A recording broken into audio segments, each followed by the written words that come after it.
on it and ready. I left the city, I've been browsing, treading water that they drowning. My head on the swivel, yeah. It's only really my surroundings.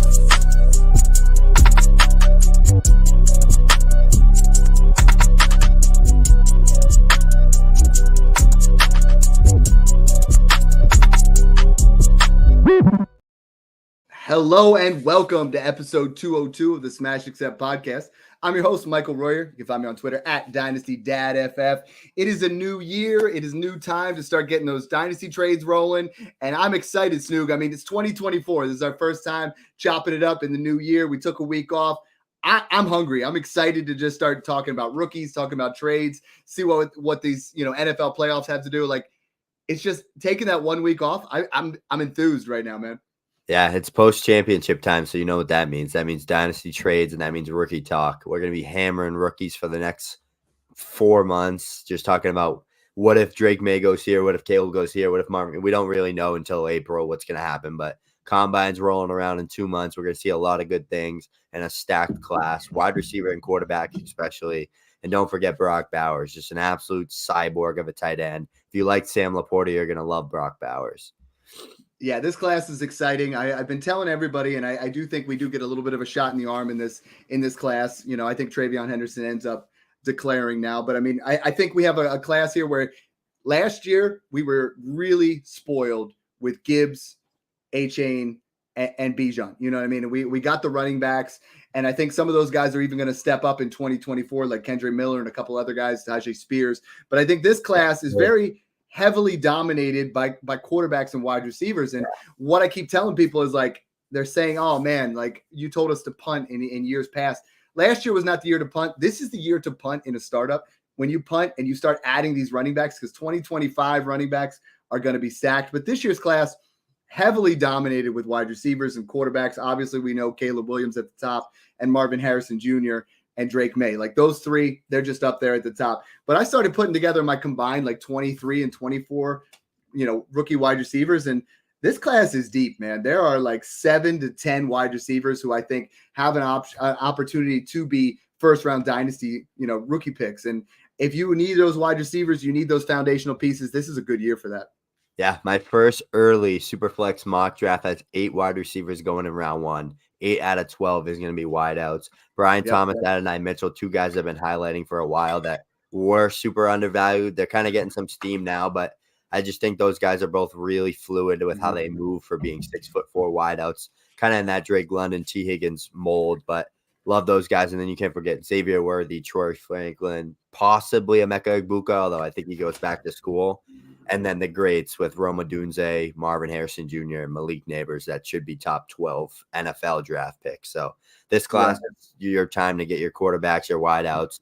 Last year was the time to kind of get everything, honestly. I mean, that might go down as one of the, if not top 3 best classes in from a fantasy football perspective ever. Just the depth-wise at tight end, you got like 3 to 4 great tight ends, great running back class. You got like 2 top 3 dynasty running backs. 4 that possibly are going to be in the top 10 to 12. And then you got CJ Stroud and Anthony Richardson and possibly Bryce Young if he turns it around. So phenomenal class. Can't forget Puka the GOAT either. So this class should be good again. And then 2025 is where it gets a little tricky. I think that's just going to be running back mayhem. And you're just going to be able to draft like 6 running backs in the first round. But love this class, and I can't wait to dive deeper into it with you and the Smash team as well. Yeah, I mean, we got spoiled in 2014, 2017, 2020. It feels like every 3 years we get spoiled with a dominant class. In 2024, like you said, I mean, right now you and I have a top 7 pretty much the same. Is Williams, Harrison Jr., May, Neighbors, Daniels, Bowers, Odunze. Those top 7, that's like where we want to get into, right? We want to make sure we're trying to – one thing I'm advocating for everybody to do right now is to do that on the cheap. Like I had a guy the other day – he said, Dad, I saw your tweet the other day. I want to get to 5, or I'm sorry, I want to get to 6 and I'm at 9. And I said, just make a quick flip, right there. I think we ended up giving, I think 208 and for like a mid-third. And just to do that flop, get yourself in that top 5, 6 area, 7. that's where you're going to smash, and there's guys, you talked about Worthy, you talked about Franklin, Ibukwa, if he comes out, I'm really starting to love Thomas Jr.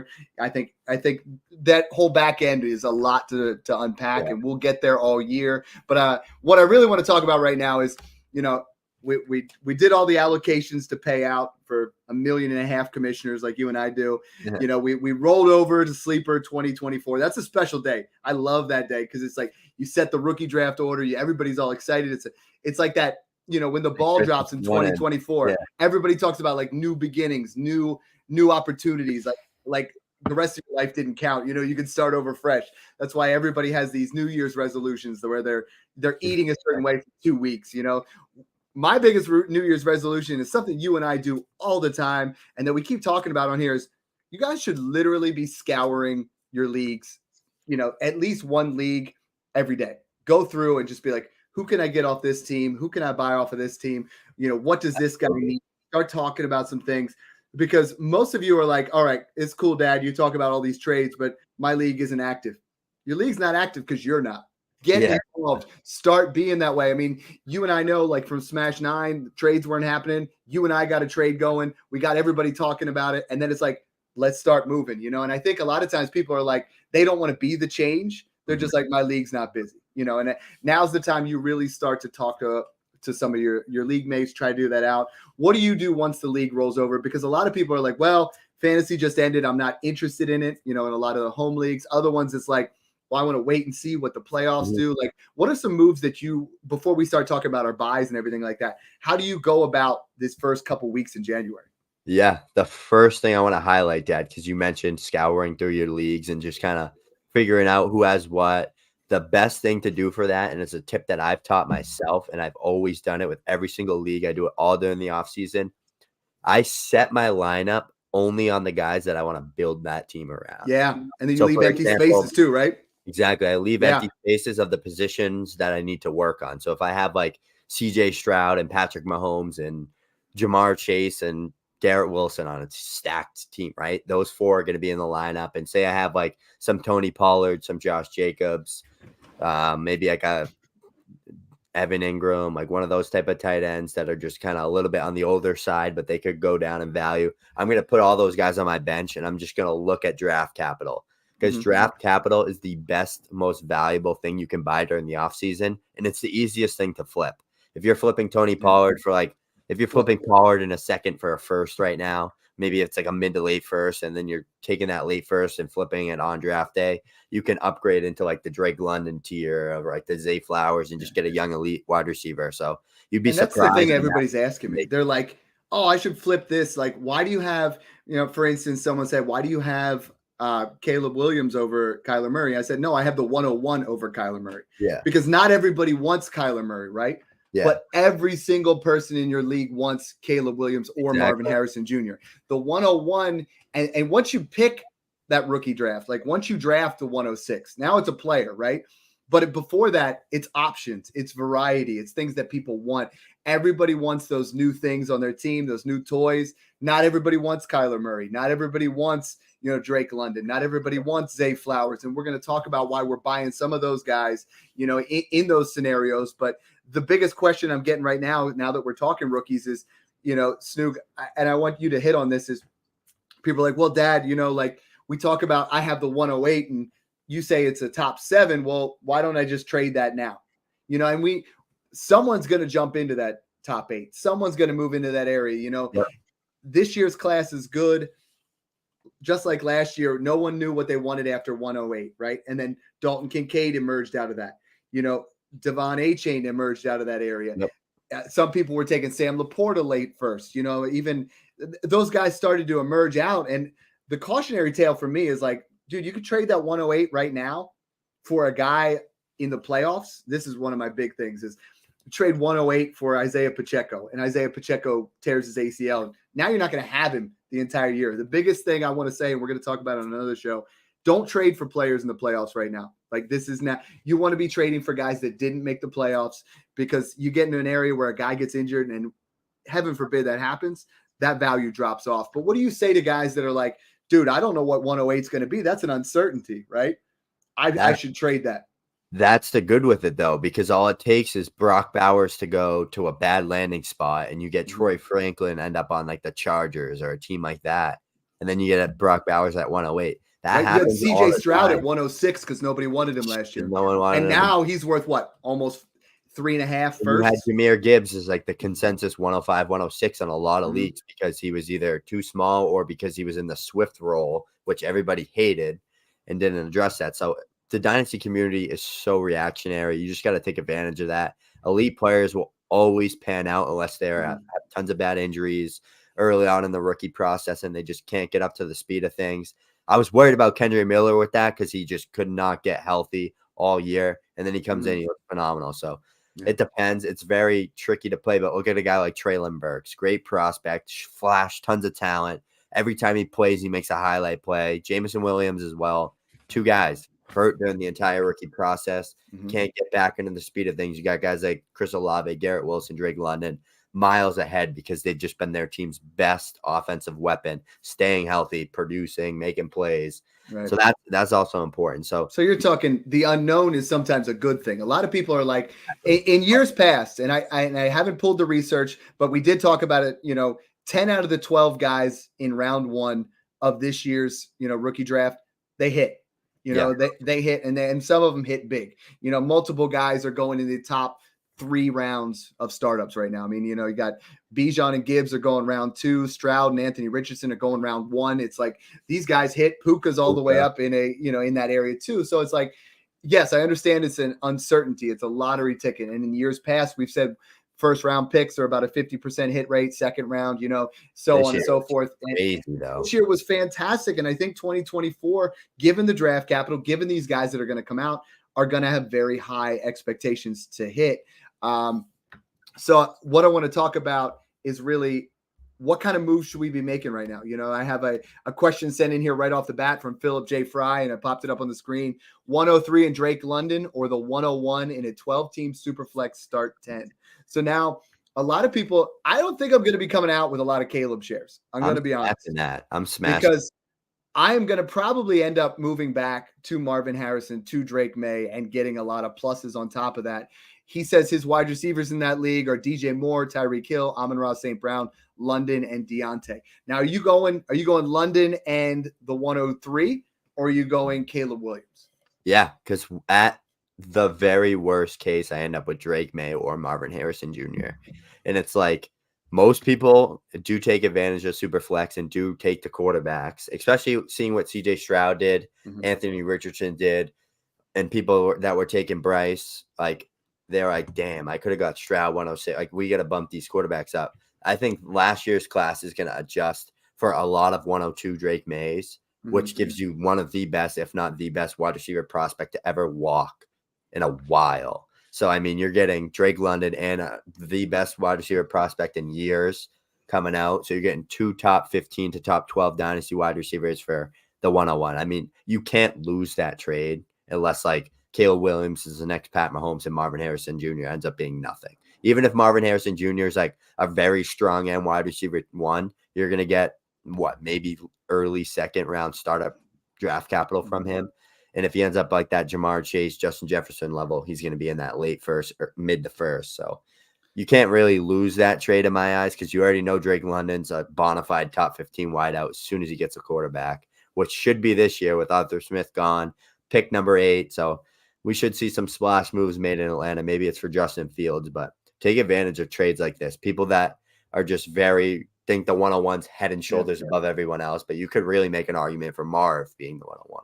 Well, in years past, and when we talk about it, I mean, the research that I did is that the 101 is worth 30 to 50% more than the 102. This year, I said it's 10 to 20 because there is still that scenario where Marvin Harrison Jr. goes to the Patriots and there's some kind of shuffling there and Caleb Williams goes to the Falcons or something like that. Like there's opportunities where there could still be a big disconnect between the two. I don't see a lot of scenarios where Marvin becomes worth considerably more than Caleb. A lot of people keep reaching out to me and they're saying, I want Marvin because I have quarterback X, Y, and Z. And I keep saying, it's not a bad thing to have Joe Burrow, CJ Stroud, and Caleb Williams, right? Like, that's not a bad thing. Try to trade back with 102. And we're going to talk a lot more rookies. Speaking of that, too.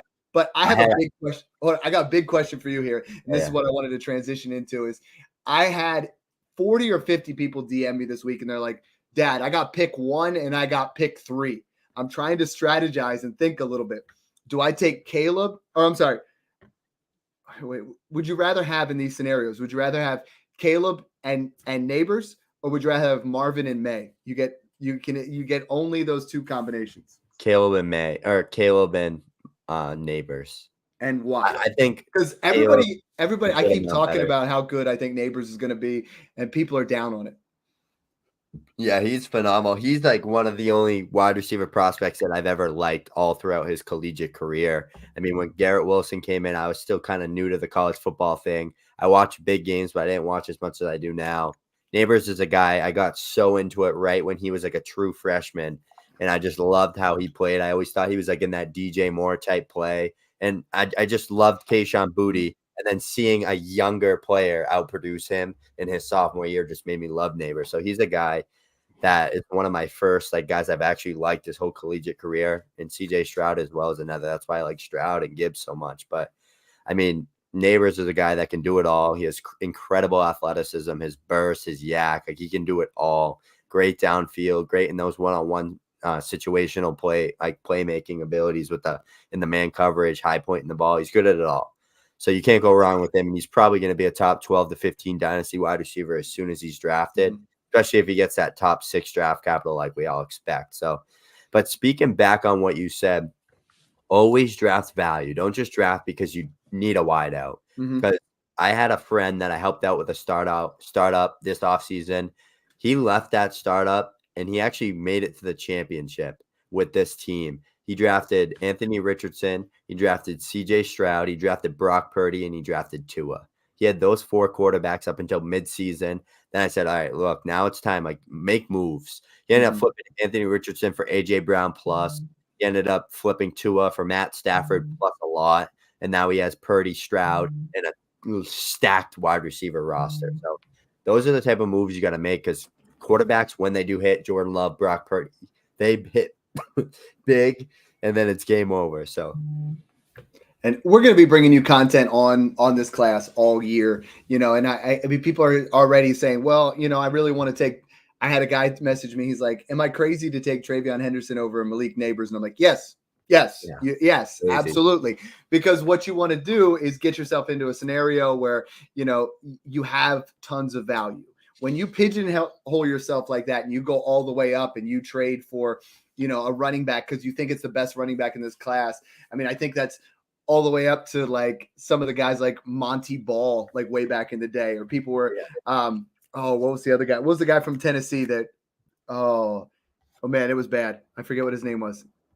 Anyways, I'll look that one up. This was way back. But when there's only 1 or 2 running backs in that class and they're not great, you start stretching. You don't want to do that. You want to take talent over need. And this year, I think there's going to be a lot of opportunities to buy veteran running backs because veteran running backs just get cheaper and cheaper. And I know you and I have a slew of guys to buy. So let's just jump right into it.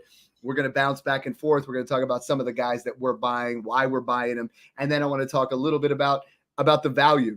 Right now, the first guy I want to talk about is Kyler Murray. So Kyler Murray was someone that I was taking 3rd round of startups everywhere.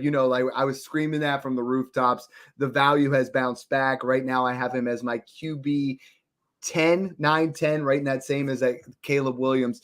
My question, and if you guys didn't check this out, I got a Dynasty Dad approved buy for every single team, a bargain, a rebuild, and a contend.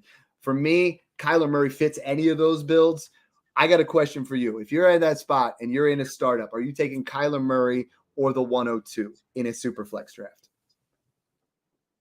Ooh, that's dead even. That's why I did this. This is the market value on these things. If you could say 103 plus, I think I would take Kyler Murray. If it's 102, it's a little bit tough. I am willing to buy in on Kyler Murray because of what he's done. I mean, he has been a QB1 his entire career. He was a QB, I think, in points per game. He finished the QB8 this year. What he was able to do on the ground, the fact that he was, looking at Kyler Murray, looking at we thought he was going to be a little bit hesitant to run, right? We thought he was going to be in an area where it was going to take some time. And that's usually what we get when it comes to these quarterbacks. But I mean, 30.5 rushing yards per game, that's second in the NFL. 5.5 yards per carry, that's number one.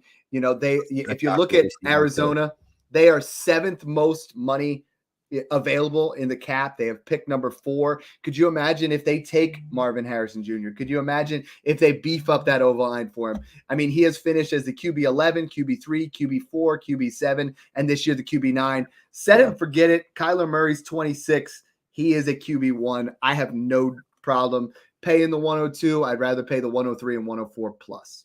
Yeah, and the thing is that like people are valuing is the Cardinals are at 4. That's like prime Marvin Harrison Jr. territory. Yeah. And could you imagine that? The Commanders are taking a quarterback. The Bears are going to take a quarterback unless like they get pinned and they like maybe something crazy happens. But I think you can lock in 2 quarterbacks. If there's any team I want ahead of me to mess up their pick or trade back, it's the Patriots. And I think there's a good chance Marvin Harrison Jr. or Malik Neighbors ends up a Cardinal, or even Nadunze if they decide to trade back a bunch. But like, Kyler is going to get his wide receiver 1. And if it doesn't come from the draft and say they go tackle, they're going to probably make a big push for like a T. Higgins, Brandon Ayuk, Michael Pittman type of receiver. The Joe Burrow interview pretty much almost like in my mind solidified T. Higgins is going to get franchised and come back to Cincinnati. And it's I think he will. It's not the worst case scenario for T. Higgins, but it definitely hurts that wide receiver free agent class, but they do have the money to beef up the offensive line, which was very poor. They have the money to go out there and get some weapons. They have a certified stud in Trey McBride, who's your dynasty tight end 2 on my end. I mean, I've moved him all the way up there. I think he's an absolute buy on that team as well. And they took a tackle last year, so I don't see them going tackle again. And Paris Johnson's been great. So back-to-back tackles, and when you're losing Marquise Brown to free agency, doesn't make sense. So I think we can lock him in for Neighbors or Marvin Harrison, and then Kyler is going to have his bona fide wide receiver 1 and could slip back into that top 5. Who knows? Keep trade cut. Kyler Murray, the 102, and Trevor Lawrence. Kyler, 102, Trevor Lawrence. Bye, Trevor. I don't want any Trevor Lawrence shares at all.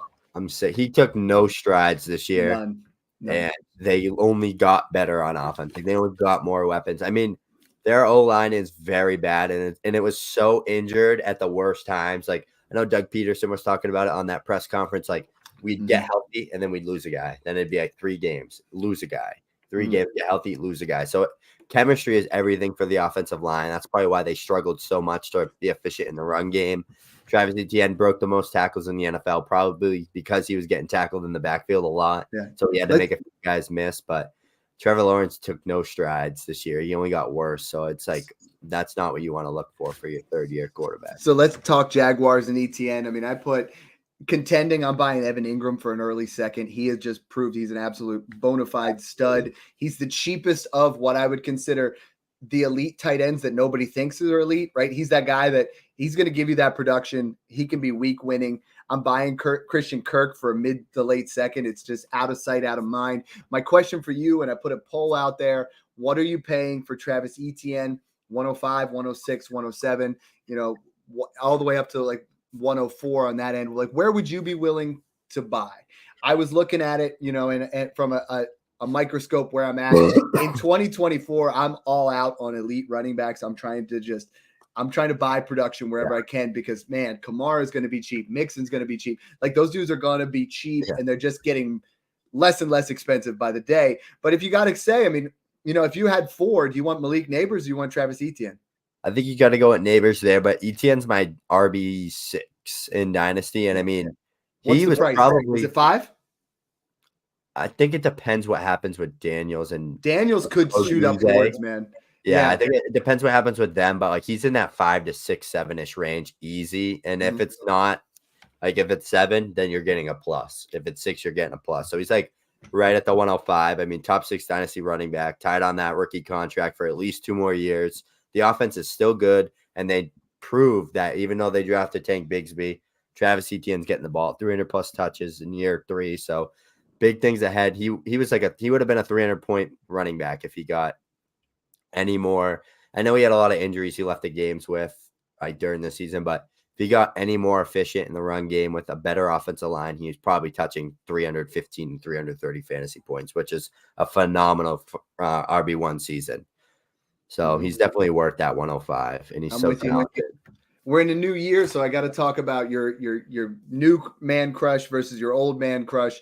I want to talk about the Saints here, rebuilding or contending. You know, I have these both guys as buys from that Saints team. I'm not super interested in paying up for Chris Olave, and we can talk about that a little bit later. But I'm buying Kendre Miller and Alvin Kamara. If you have a mid-second, all things considered, you know, like exact same situation. If you have to have one, do you want Kendre Miller or do you want Alvin Kamara?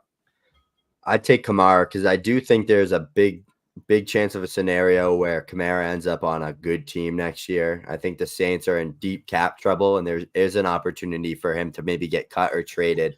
I know they looked to trade him in the offseason, and there was some contending teams interested, but the Saints were just so stingy with price. Like, who knows? Maybe he gets saved like CMC got saved from the Panthers and ends up playing on like the Ravens or the Chiefs, or maybe it's like the Bills or any of those great teams where they just need that star running back to make plays after the catch that fits that high volume passing role. And I mean, he goes there, he's going to probably be an RB1 for another 1 to 2 seasons. So I think I got to go with Kamara, but Kendre is like right there is a great buy as well. Cause if Kamara leaves, he's stepping into that Kamara role, and they've proven that they want to use him in the passing game a lot. So yeah, I think Kamara is still, he was a screaming buy last year, and he's going to be again. Like, a lot of these guys did not get crazy wear and tear early on in their career. In particular, looking at Alvin Kamara, and who finished RB. Well, I guess he was 4 games, 5 games. Yeah, exactly. And then the other guy I look at in that similar boat is Aaron Jones, who like throughout his career, he showed what he could do in the later parts of the year, the early part of the year. It's a great offense to be in, in Green Bay. They're starting to really take off.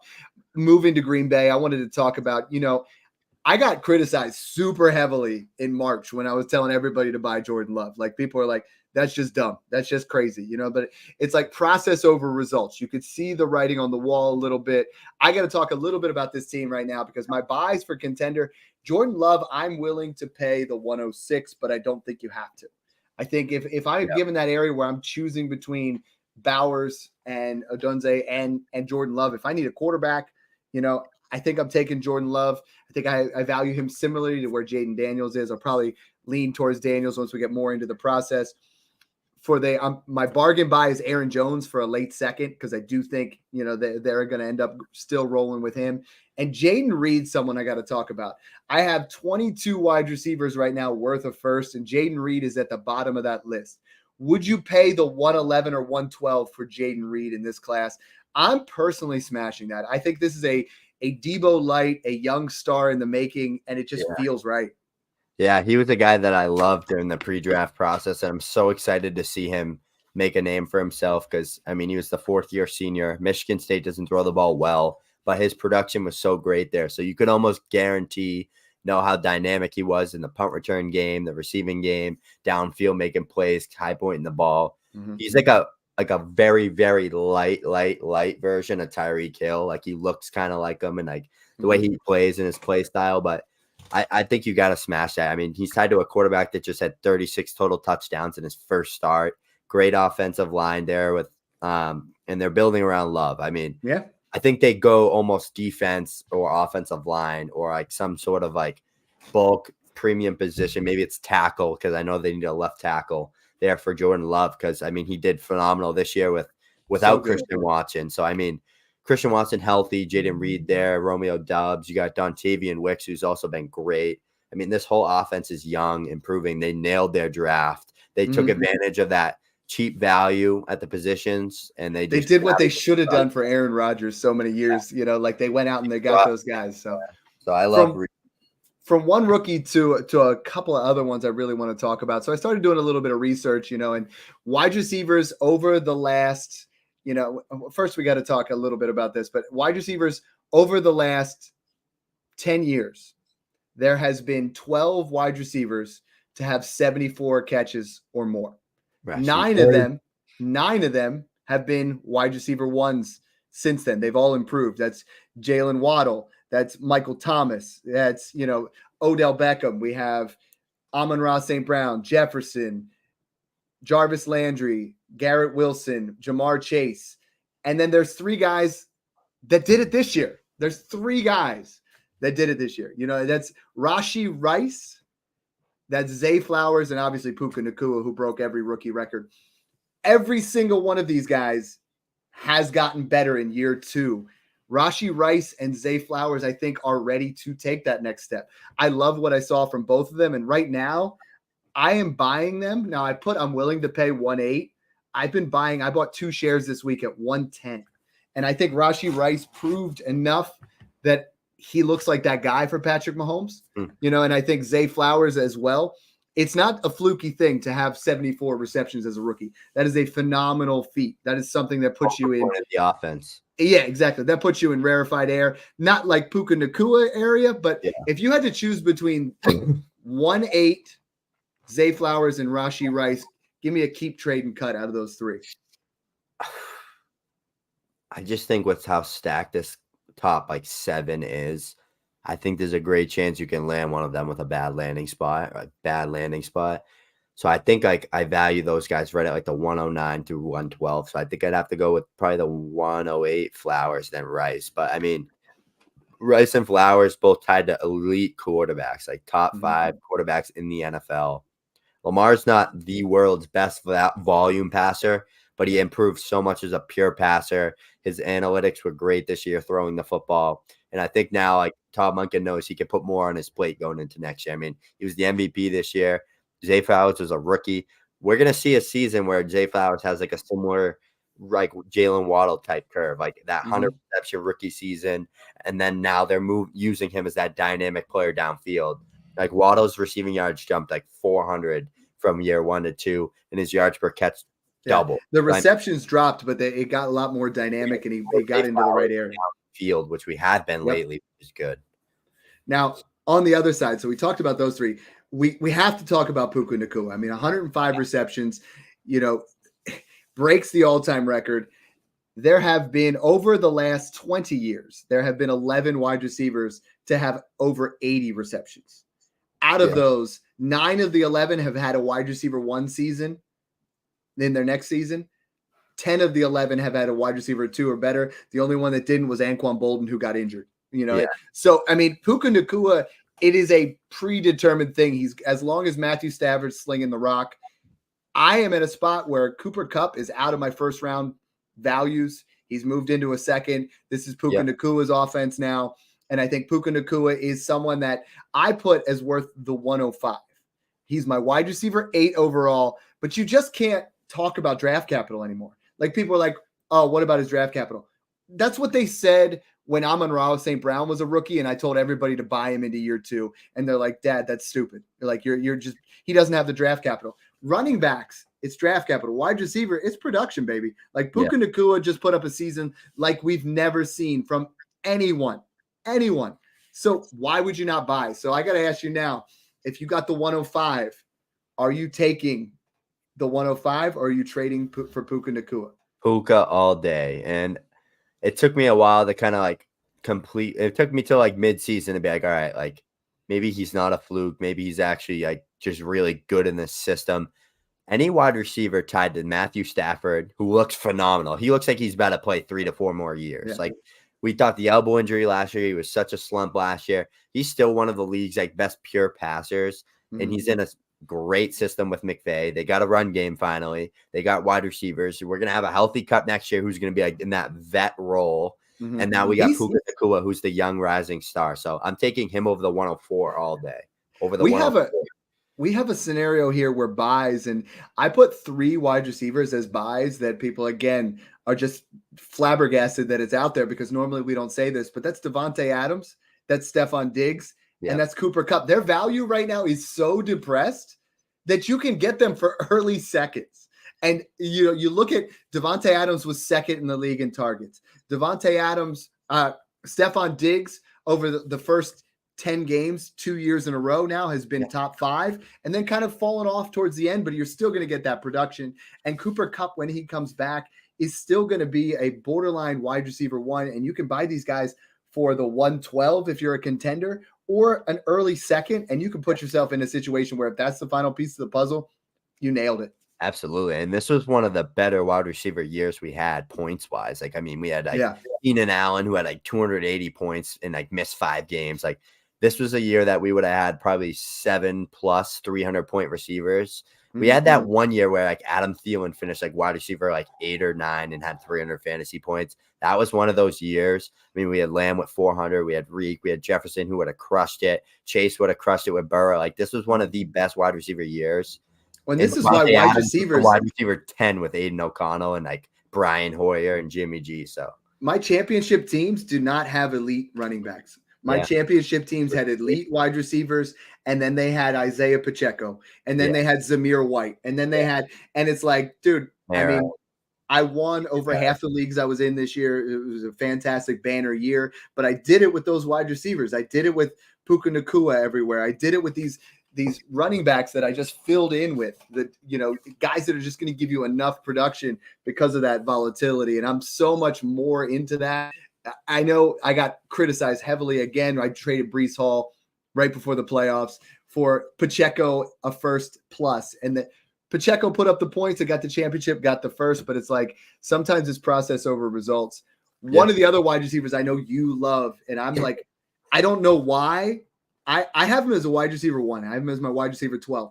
I looked across all the websites. No one has him as a wide receiver 1. It makes no sense to me. 16.6 fantasy points per game puts him as the wide receiver 6 this season. 1,364 yards, 96 receptions. Oh, by the way, when Justin Fields played, 19.8 points per game, which only trailed Jefferson, Keenan Allen, Lamb, Hill, and Amon-Ra St. Brown. DJ Moore's a stud. DJ Moore is someone that I am willing to pay the 105, 106 for, and you don't have to. You could get a 25 first and, you know, what kind of like just another type of wide receiver. You can probably give Godwin in a late first and get yourself to DJ Moore plus, you know, and I think DJ Moore proved that he's in an area where he can be elite. And with Justin Fields, I mean, 19.8 points when Fields was on the field, the still averaging 16.6 with absolute garbage as a quarterback. My question is, and what everybody's saying is, what if the Bears ended up getting Marvin Harrison Jr.? And I think that just puts another situation where I think DJ Moore still falls in that back end wide receiver 1. Wide out. Exactly. He's got that connection built with Fields already, and he's so good after the catch. He's very efficient as a wideout, and he's always been good in his career. Like, he was one of those guys, like, we know he's going to be elite as soon as he gets a quarterback. He got the quarterback, and then he was putting up probably 1,500 yards if Fields stayed healthy all year. So he had a phenomenal breakout year. And the best thing about DJ Moore, he's 26 years old, and he's been in the league for 6 years. So he's like not even in his prime yet. He's like a year or two from his prime. We'll probably get 3 to 4 or 5 more great years out of him. He's my dynasty wide receiver 10, and like that's because there's zero chance he doesn't have a good quarterback going into next year. It's either Caleb Williams or Justin Fields, and he already put up 19.9 fantasy points with Justin Fields. So it's a win-win for DJ Moore. There's no reason to not buy him. They get Marv, great. All right, now DJ Moore becomes a very, very good Jalen Waddle, Devontae Smith type wide receiver too, and we're good to go. So buy him, take advantage of that. People probably think like his situation's only going to be worse. That's a false statement because if they move, say they keep Fields, don't get Marv because that's kind of hard to go from like 1 to 3. Maybe they go to like 6 or 7 or 8. They land Joe Alt. They land all these picks on top, and then they're just juicing up the room again, building around Fields. We could see that happen because Fields looked great from time to time, and that horrible Bears team won like 7 or 8 games with Fields, like basically there, missing games. That team could have been a wild card team. They were like 2 games short of it. Yeah. Fields is a low-key buy as well. And I got a question for you. Is right now I say he's worth the 103. So I got to ask you if you had the 103 area, and I would even tend to say 102, but I don't really like trading up in that area. Is it Drake May, Justin Fields, or Dak Prescott? Oof, it's so close. I think I got to go with Dak just because he had a phenomenal season this year. So safe with the contract. Contract is kind of everything with like the if Fields had that contract. Yeah, I think it's Fields talking different. Yeah, but I think Justin Fields is a guy that I'm buying low if I can. If not, I'm waiting to see what happens with him next year. Because if he ends up on the Falcons, would you tear down? Like, let's say I think a prime candidate this year. We were talking about buying Lamar Jackson everywhere. Lamar Jackson won you championships. Would you trade? What would you need on top of Justin Fields from Lamar? Would it be 104 in Justin Fields? 105? Is it 4? I think Lamar's a sell. I really. That's what I'm saying. That's what I'm saying. I'd sell Lamar for Burrow. If you're tearing down, if you're tearing down from Lamar and you're getting yourself to Fields, you're getting yourself to, some of those areas where we talked about.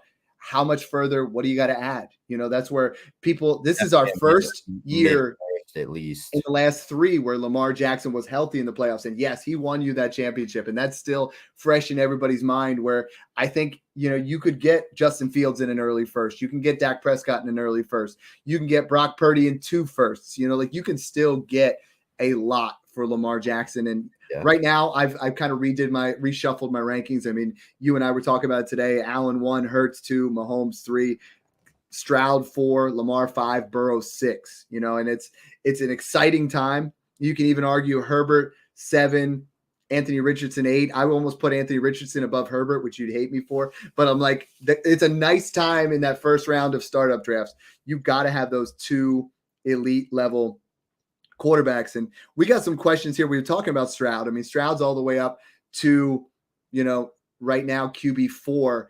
What do you have to add to the 101 to get Stroud now? It's amazing, right? If we do this right, if you guys listen to the podcast and you drafted him at 106 last year, like we were talking about, or in another league, I drafted Richardson over Stroud, traded I did that too. Traded Richardson for Stroud plus a second. Now he's worth considerably more. Now I'm thinking about flipping it back, but what do you have to add on top of the 101 to get to CJ Stroud?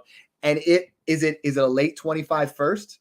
Is it a mid 25 first? If you do that, are you comfortable? Because Caleb Williams is going to have a very, very difficult time putting up production that's going to let people think that he's come about, right? Like Trevor Lawrence has never showed up to what we expected. People were taking him in that certain area. Caleb Williams is going to have to absolutely ball out for people to even think that it was worth the pick. So what do you have to add on top of Caleb Williams to get to CJ Stroud? It's at least the first. And one thing, I think it's at least a mid first.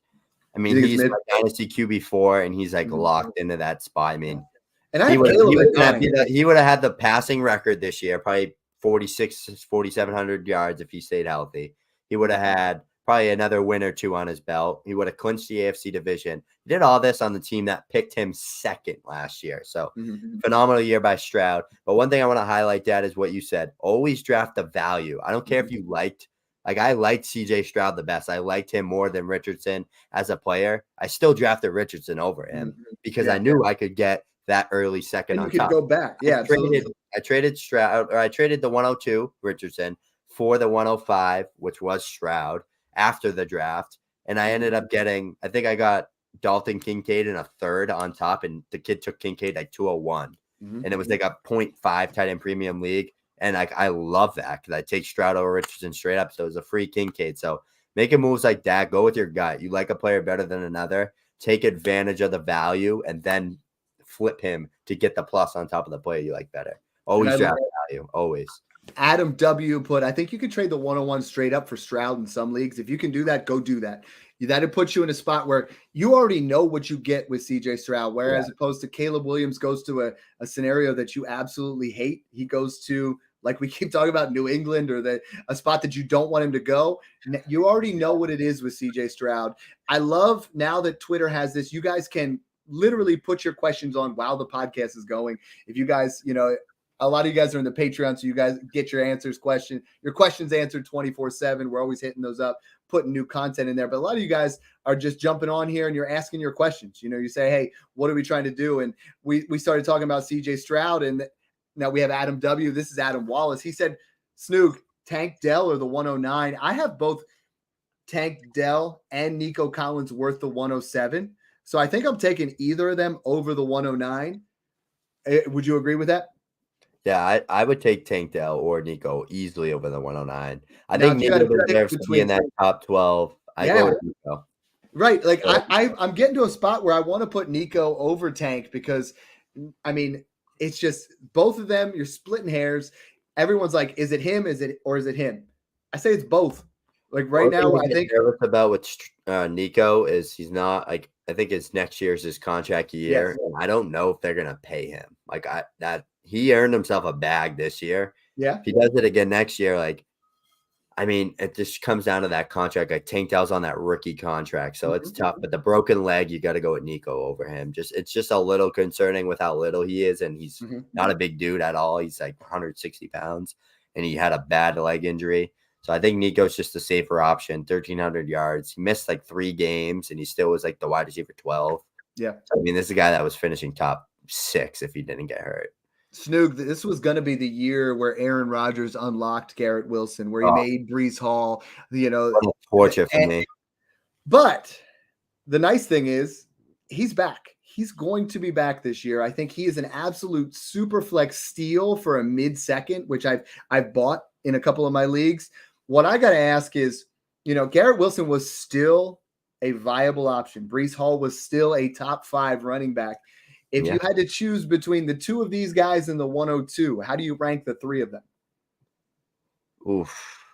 I think it goes – I have Marv over Breece and Garrett, but I have Garrett and Breece both over Drake May, probably. I mean, it's tough. I haven't really I've watched Drake May a lot. I got to dive through his film again. He looks great. He is an arrogant arm talent. Like he's just can throw the ball forever. But like he's gonna probably be on the Commanders or a team that's not the best with not a great O-line. It's tough. I mean, taking the Dynasty up wide receiver like a top 6 wide out or like potentially the RB1 in Dynasty is just a safe bet. But I really like what the Jets did, and that's why I do agree with you that these guys are great buys right now because they knew once Rodgers got hurt, they knew Zach Wilson wasn't bringing them to the playoffs. They knew no quarterback on that. I don't care. Flacco, cool. He would have had played with a terrible O-line, no number 2 option in the passing game. They still wouldn't have been a playoff team with Flacco. They knew what they had, and they knew they weren't going to win enough games to be a playoff team. Now they have a top 8 to 10 pick. They're going to be able to lock in a superstar, probably right or left tackle with that pick to pair with Rodgers, with Garrett. Hopefully they use that early second to pair like with it. Maybe if like Brian Thomas or Adonai Mitchell slip into that second. You know who it's got to be? Oh, it's Davante Adams, man. Garrett Wilson just changed his number from 17 to 5. I'm jersey. I'm getting it. The 17 is open, baby. The 17 is open for Davante Adams. Just book it. That's just going to be like a research. That offense is going to be electric. You got to imagine what he goes for like a 2nd round pick. Like that's D-Hop was in his prime and went for like a 2nd and a 3rd. Like Tyreek went for like what a 1st and like a 3rd. Yeah. You gotta imagine that early 2nd gets them Davante Adams, and they can use that 1st round pick on maybe Joe Alt or Fashanu or one of those stud tackles, and then you got a healthy O-line next year. Hopefully, their O-line's not the worst in the league. It was just so injured that it sucked. It's still not a great offensive line. It's still bottom 20, but like when you got healthy guys playing, building that connection, it's helpful, especially when you got good perimeter tackles. So, I'm with you. This year, like we always talk about. Zigging when other people are zagging. And multiple times throughout this podcast, I've mentioned buying veterans. And I don't ever say that. We never say that on the podcast this time of year. But there is so many guys right now that are just screaming buys. I like James Conner for a late 2nd. We talked about Aaron Jones. We talked about, some of these other guys. I think you look at, for instance, 2 guys in Tennessee right now, right? This is a tale of 2 sides. Derrick Henry is worth a mid-second. I think Derrick Henry goes somewhere else and he performs. But I'm much rather pay an early 2nd right now for Tajay Spears because Tajay Spears is about to become worth a 1st overnight. The day Derrick Henry goes somewhere else, which is going to happen, right? Like sometimes things in Dynasty are inevitable. You can see the writing on the wall. You know what's going to happen. It was like, yeah, you knew Garrett Wilson's value was going to go up because you knew Aaron Rodgers was going to go there because it's just talked about so much. It's going to happen. There's writing on the wall. Derrick Henry's gone. Tajay Spears is worth a late 1st in this class. Dad, I don't want to pay it. But he's worth it. It stinks that I want to pay an early 2 and then just backs. It's have tough, it appreciate. Going into the offseason, at the Dynasty running back position, I told myself there's 3 running backs that I'm going to try to buy in every single league that I don't have them already in. Tajay Spears, Kendre Miller, Alvin Kamara. There's a good chance all 3 of those running backs are on different teams next year. Like, Kamara's gone. Now he got him on a good team. You got Kendre on the rookie deal. You got Tajay on the rookie deal. And they're the clear workhorse guys. I mean, those were the guys. More to that. They were both drafted in the 3rd round. They're great players, great talents. They can catch the ball. They have great vision. They're explosive. They flashed that elite talent this year. Those are my RB 4 and 5 in this class. And I really think they're the best buys you can buy. And you could probably in some leagues get them for 2nd-round picks. Like, I think people would be like, yeah, why do I want Tajay Spears? Like, he didn't really do much this year. Get him off my roster. Give me the new. Come draft day. Hold those seconds. Come draft day. Target those 2 running backs on your rosters. Mm-hmm. Yeah, because that's a good call. Because once we get to the draft time, everybody wants the shiny new toys. Yeah. What I'm going to do, like I did last year with that 110 to 112, I was getting myself Jordan Love everywhere. This year, 110 to 112, I'm going to be buying Saquon Barkley. Saquon Barkley is going to be gone. The divorce is about to happen. We know it's going to be there. I'd love to see him in Just get him in the right scenario. And Saquon Barkley, we've seen put up Christian McCaffrey light type numbers. You know, it's like Saquon Barkley. The writing is on the wall. Go buy him. What do you think the value gap between Christian McCaffrey and Saquon Barkley is right now? Because probably Christian McCaffrey, as much as I love him, it's got to be a sell in the offseason because he's going to be 20. You know, he is 20, he 28. Takes a beating too, right? And I love him. Like, and you want to have him on your team, but like 103 and Saquon Barkley, that's a smash, right? Like, I think. I think those are I already see people valuing CMC over like Gibbs, Bijan, and Brees. Like, give me those 3 young running backs on rookie deals with elite talents, receiving upside over CMC all day. You just have to. You could argue Christian McCaffrey was worth the same as them during the season. Yeah. The day the season ended, no, absolutely not. They are not worth the same. Christian McCaffrey goes from tier 1 down to tier 2. I have him in that area as Jonathan Taylor, but Hall, Gibbs, and Bijan are up there by themselves, you know, like, because now we're in draft season. We're not in point scoring season. We're in draft season. You draft a guy that's 7 years younger. It's a no brainer, you know, and I love him. I absolutely do. But yeah, the best running back to ever walk the planet Earth. Plusky says Barkley to Houston is an absolute dream. He said, Houston, do you trust unlock it? Do you trust Spears with a new head coach coming in? Yeah, I do. I really do, because he's just so talented. The burst, the vision, everything's there. The acceleration. We've always knew that with Tajay Spears.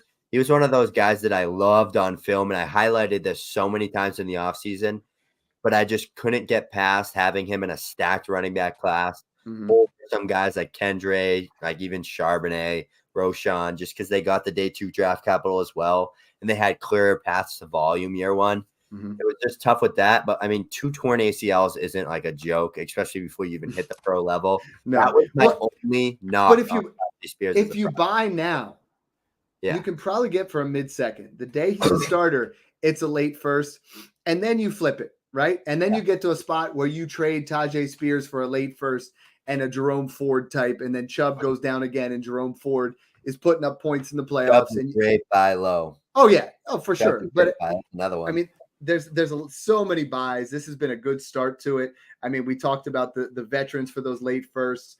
We talked about some absolute studs. I want to talk a little bit about the tight end position, because right now a lot of people are asking questions about Trey McBride. Should they be buying him? A lot of people are asking about Mark Andrews. Both of them are in that same value area.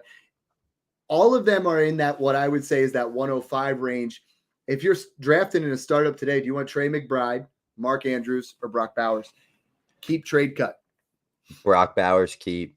Trade McBride, cut Andrews. I think Brock Bowers is like the best tight end prospect I've ever watched. People say it about Pitts. Like, Pitts isn't even on the same level as Brock Bowers as a player. I'm keeping McBride. He already has a great situation. And situation matters, because we don't know. Brock could go to like the Patriots. Yes, that's what I'm trading Brock Bowers, and I'm cutting Mark Andrews, because I think Brock Bowers' value right now is super high. But we found out, as good as Dalton Kincaid is, Buffalo's not a premium offense for that tight end. We find I saw a mock today that had Brock Bowers going to the Chiefs, as an heir apparent to Travis Kelce. I mean, you get to those areas, but We saw what happened with Kyle Pitts in the wrong situation.